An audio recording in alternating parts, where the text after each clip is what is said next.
At the top of this poem, there is a gun hanging on a peg like you would expect a hat to. And you're starting to feel a little uneasy because this is no Winchester rifle that hangs over the fireplace to honor Pop-Pop's old days in the African bush. No, it's a simple black handgun. You can't tell much more than that because you've always pretended to know a little bit more about firearms than you actually do.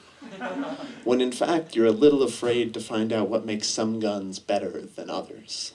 So you turn away from the gun hanging so casually on its peg at the top of this poem and look out the window. Because yes, you've been sitting at the window all along. You look out on not much of a view. Two boys are playing with sidewalk chalk in a narrow alley between two red brick buildings.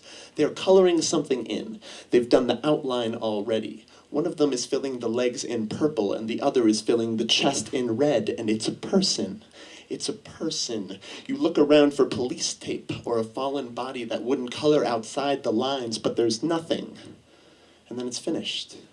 A purple silhouette with a bloody, beating heart.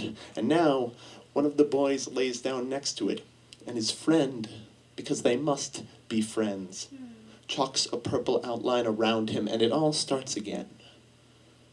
You just can't tell if these boys have grown up around too many suicides or if this is the closest thing they have to snow angels.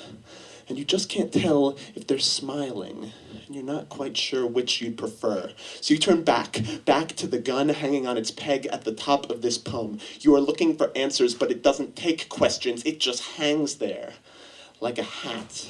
And you've heard what Chekhov had to say about guns that get hung on the wall in Act 1. But you don't know who's going to pull the trigger.